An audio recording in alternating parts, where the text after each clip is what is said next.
यह कहानी है घुरहु की। और घुरहु के माध्यम से देश के हर उस गंवई परिवेश में रहने वाले व्यक्ति की जिसका पुत्र मोह बहुत प्रबल होता है, लेकिन वह पुत्र मोह अंततः देता क्या है। घुरहु जो है, घुरहु किसी भी गांव में हो सकते हैं। वहाँ उनकी कम उम्र में शादी हो गई। शादी के बाद उनको ये जिद चढ़ी कि बच्चे जल्दी से हो जाने चाहिए, यानी अगली पीढ़ी हो जानी चाहिए। एक एक करके घुरहु को 5 बेटियां पैदा हुई। बेटियों का कोई अर्थ गंवई समाज में था नहीं, इसलिए बेटियों का पालन पोषण तो था, लेकिन घर में बेटे का होना जरूरी है। छठी बार जब बेटा पैदा करने की बात आई, प्रयास करने की बात हुई, तो घुरहु की पत्नी भड़क गई। वो बोली, आपने मुझे बच्चा पैदा करने की मशीन समझ लिया है, मैं बच्चे पैदा नहीं करना चाहती। घुरहु ने उन्हें मोहम्मद गोरी की लड़ाई का और पृथ्वीराज चौहान की लड़ाई का किस्सा सुनाया और कहा कि 17वीं बार वो जैसे जीते वैसे हमें प्रयास करने में कोई हर्ज नहीं। बहरहाल उन्होंने प्रयास किया और अगली बार एक पुत्र पैदा हुआ। चूँकि 5 बेटियों के बाद पुत्र पैदा हुआ था, तो घुरहु ने बेटे का नाम रख दिया गोबर। गोबर जो है वो बहुत लालन पालन से उनका पोषण होने लगा। गोबर कोई भी काम नहीं करते थे। घुरहु के बेटे गोबर को कोई काम न धंधा, वह दिन रात बिगड़ते चले गए और पूरी तरह से अपने माता पिता पर केंद्रित रहे। जब वयस्क हो गए तो गोबर की शादी हुई। इसके बावजूद गोबर को अपनी जिम्मेदारियों का भान नहीं हुआ। क्यों? क्योंकि किसी भी समय उनके पिता ने यह नहीं कहा था कि तुम अपनी जिम्मेदारियों को समझो। नतीजा यह हुआ कि गोबर जो है अपनी जीवन शैली में भी, अपनी पत्नी के साथ संपर्कों में भी कई बार अपने पिता की सलाह लेते थे।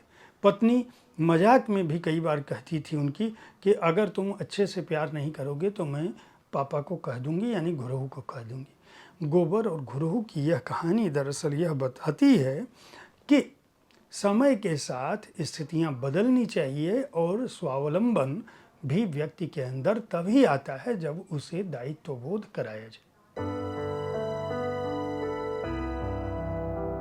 नमस्कार, आप देख रहे हैं साहित्य तक के बुक कैफे का एक दिन एक किताब कार्यक्रम। मैं हूं जयप्रकाश पांडे और आज मैं प्रबंधन की एक ऐसी पुस्तक के साथ उपस्थित हूं जो अपने आप में बहुत कुछ बताती है, बहुत कुछ सिखाती है। पुस्तक का नाम है लाइफ मैनेजमेंट, गुमराह और शोषित होने से बचें। इसके रचनाकार हैं नवीन कृष्ण राय।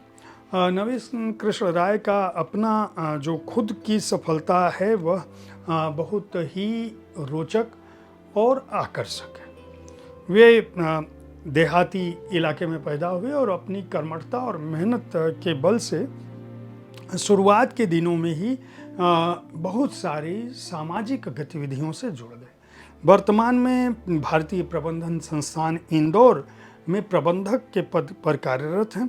उससे पहले देश भर में न्यायिक, प्रशासनिक, पुलिस ट्रेनिंग, अन्य क्षेत्रों में लगातार वो वक्तव्य देने के लिए बुलाए गए हैं और सैकड़ों कार्यक्रमों में शिरकत कर चुके हैं।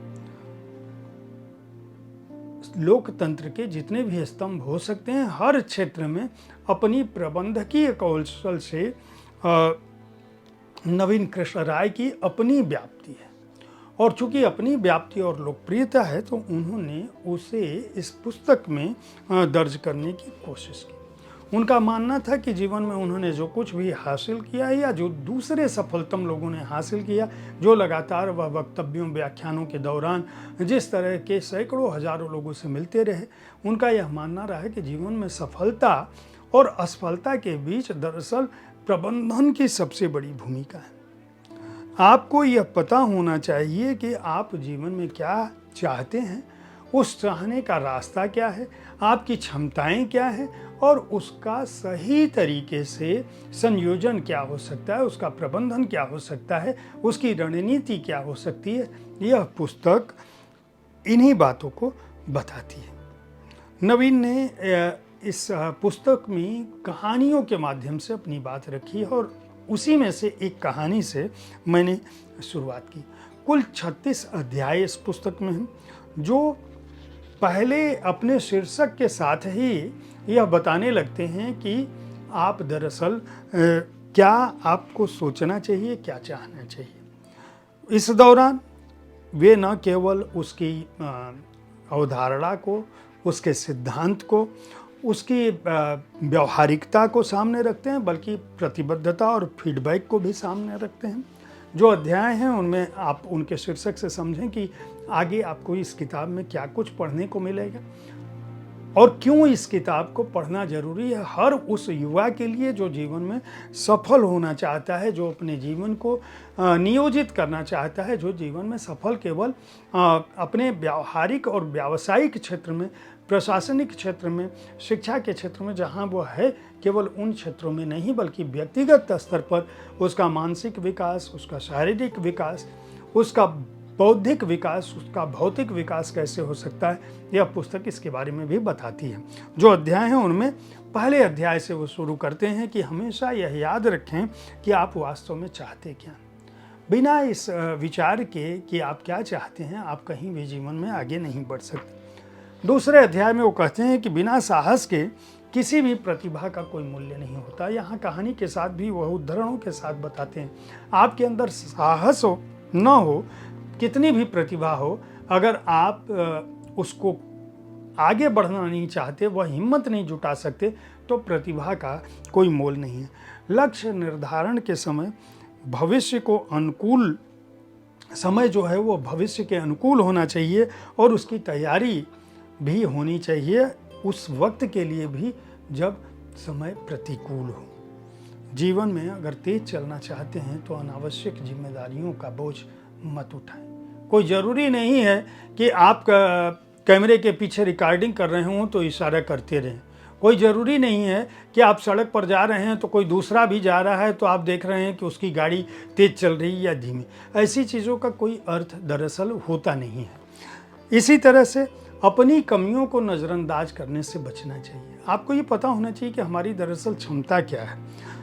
ये ज़िंदगी की कीमत क्या है, यह तब समझ में आती है जब मौत आपके सामने आती है। इसलिए हमेशा यह समझें कि हमें अपने समय की कीमत को समझना चाहिए।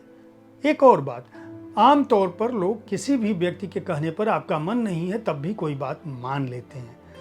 मन नहीं है और मन न होने पर किसी काम को करने से कोई परिणाम नहीं निकल सकता। अंततः जिस संबंध के लिए आप मुरव्वत में कोई काम कर रहे हैं उस संबंध को भी खो सकते हैं। तो एक अध्याय उनका है, मुरव्वत में किसी की भी बात न माने। पात्रता और काबिलियत के बीच संतुलन होना चाहिए। आपकी पात्रता क्या है, आपकी योग्यता क्या है, आपकी काबिलियत क्या है, आपको ये भान होना चाहिए। इसके साथ साथ इच्छा सबकी खूबसूरत जगहों पर रहने की होती है, लेकिन आपको ये पता होना चाहिए कि हमारी क्षमता क्या है। यानी आपको ऐसा लक्ष्य निर्धारित नहीं करना चाहिए जिस लक्ष्य को आप साध नहीं सकते। रहते हैं आप दिल्ली में, काम आप करते हैं 5,000, 10,000, 20,000, 50,000 रुपये महीने का। आपकी इच्छा है कि मैं साउथ दिल्ली के किसी कोठी में रहूं, तो आप निश्चित रूप से नहीं रह सकते। जीवन भर ऐसे बोझ से दबे रह सकते हैं। यानी जितनी चादर हो उतनी ही टांग फैलानी चाहिए, जितनी बड़ी चादर हो। टांग चादर से बाहर चली गई तो आपको जीवन में कुछ मिलेगा नहीं। अच्छा अनुयायी बने। अनुयायी का मतलब ये है कि जो आपका गुरु तुल्य है, जो आपका पथ प्रदर्शक होता है, जो आपका मार्गदर्शक हो सकता है, जरूरी नहीं है कि उसी से मुकाबला करना शुरू कर दें। उसके बातों को, उसकी बातों की तह को, उसके जीवन संघर्षों से प्रेरणा तो लें, समझें तो, लेकिन मुकाबला करने से बचें। और अगर जीवन में कभी भटक जाएं तो जानवरों जैसा बर्ताव न करें। ठहर कर सोचें कि आपके जीवन में जो अड़चनें आई हैं, उग्रता आपको कुछ दे नहीं सकती। आप लड़ाई झगड़े से कुछ पा नहीं सकते। आपके जीवन में संकट आ गया है तो आपको आंधी आवे बैठ गवावे टाइप आपको ये समझना पड़ेगा कि अंधड़ है, तो जब तक वो है उसके सामने तनकर खड़े होंगे तो आंधी और तूफान में बड़े से बड़े वृक्ष उखड़ कर बह जाते हैं। आप अभी प्राकृतिक आपदाओं में देख रहे होंगे कि किस तरह से पर्वत, वृक्ष, घर सब बहते हुए चले जाते हैं। तो आपको अगर जीवन के लक्ष्यों को तय करना है तो ऐसी विपरीत स्थितियों में आपको पता होना चाहिए, मदद करने की भावना होनी चाहिए, लेकिन उस मदद करने में आपको पता होना चाहिए कि सामने वाले का अगर कोई हित नहीं है तो वह आपकी मदद कभी भी नहीं करेगा। तो आपको इस बात का आभास होना चाहिए। एक तरह की चालाकी, ये प्रबंधन की किताब है, ये कोई दार्शनिक आध्यात्मिक किताब नहीं है। नवीन कृष्ण राय जो है सिर्फ व्यवहारिक बातें बता रहे हैं इस पुस्तक में, सैद्धांतिक बातें नहीं बता रहे हैं। तो कोई ज़रूरी नहीं है कि इनके किताबों के में जो उन्होंने बातें रखी हैं उनको आप शब्दशः ग्रहण करें। आप इन्हें अपनी कसौटी पर कसें और जो अच्छी बात लगे उसको ग्रहण करें, अपने जीवन के समय को नियोजित करें, यह जरूरी है। इसी तरह से एक अध्याय है कि अपने गॉड फादर के प्रति अनासक्त रहें। ये ज़रूरी नहीं है कि गॉड फादर के प्रति इस तरह से आप समर्पित हो जाएं कि उसकी अच्छाई भी देखने लगें, उसकी बुराई भी ढूंढने लगें, उसके इतने करीब चले जाएं और फिर अपने विचारों से पर अपने चित्त से उसको उतार दें। अंततः इसमें नुकसान किसका होगा? आप अगर किसी बड़े के साथ रह रहे हैं और उसकी खामियों को देखने लगे तो आप उसका तो कुछ बिगाड़ नहीं पाएंगे, लेकिन अपना नुकसान जरूर कर बैठेंगे। इसी तरह से हमेशा सोचें कि क्या होगा अगर हर व्यक्ति आप जैसा हो जाए। तो ये सोचना है, मनुष्य एक तार्किक प्राणी है, यह बात परम सत्य नहीं है। यानी तर्क, प्रयास, सिद्धांत, क्षमता, नियोजन के अतिरिक्त भी बहुत कुछ है। कुछ महत्वपूर्ण कार्यों को जरूरी नहीं है कि हर काम आप ही करें। आपके साथ अगर टीम है तो दूसरों में कार्य विभाजन भी जानते रहें। कुल 36 ये अध्याय हैं, जिनमें आखिरी अध्याय वो सपनों के सौदागरों से सावधान रहें। यानी आपको ऐसे लोगों से हमेशा बचने की कोशिश करनी होगी जो लोग असंतोषी प्रवृत्ति के हैं, जो लोग करना कुछ नहीं चाहते लेकिन दिवा स्वप्न देखते हैं। हर दिन उनके पास सिद्धांतों की कमी नहीं है, हर दिन बात की कमी नहीं है। बात से तो वो आपका पेट भर देंगे, लेकिन आप जानते हैं कि बात से पेट नहीं भरता है। आपको तो काम करना पड़ेगा। काम नहीं करेंगे तो न तो वीडियो अपलोड होगा और न तो वीडियो का डिस्क्रिप्शन होगा। आप बात करिए बड़ी बड़ी कि हम ये सफलता पा जाएंगे, हम वो सफलता पा जाएंगे, हम तो आईएएस बनना चाहते हैं, हम तो आईपीएस बनना चाहते हैं। पता चला कि किताब उठाते ही आपकी दृष्टि जो है वह बाहर खेल के मैदान में चली गई। तो इन चीज़ों से आप कुछ पा नहीं सकते। इस पुस्तक की सबसे बड़ी विशेषता यह है कि इनमें घरेलू गमई कहावतों के साथ, उन कहानियों के साथ, व्यवहारिक कहानियों के साथ साथ पौराणिक आख्यानों में उद्धृत उपदेश, उनके सूक्त भी शामिल हैं, जो ये बताते हैं कि दरअसल आप अगर जीवन में कुछ करना चाहते हैं तो समय के महत्व को समझें, प्रबंधन के महत्व को समझें, अपने आप को समझें, अपनी क्षमताओं को समझें, अपने दृष्टिकोण को समझें और वह हासिल करें जिन्हें वास्तव में आप पाना चाहते हैं। नवीन कृष्ण राय को मैं इस पुस्तक के प्रकाशन के लेखन के लिए बहुत बहुत बधाई दूंगा। इसके प्रकाशन के लिए मंजुल पब्लिशिंग हाउस को बहुत बहुत शुभकामनाएं दूंगा और बधाई दूंगा। यह पुस्तक सेल्फ हेल्प श्रेणी की है और 399 रुपये मूल्य है। मुझे लगता है कि 399 रुपये में 276 पृष्ठों में जो जानकारी नवीन कृष्ण राय ने दी है वह बहुमूल्य है। इस सीख को देखते हुए यह मूल्य कुछ भी नहीं है, इसलिए मैं हर उस युवा से इस पुस्तक को खरीदने की अपील करता हूं जो वास्तव में जीवन में कुछ करना चाहता है।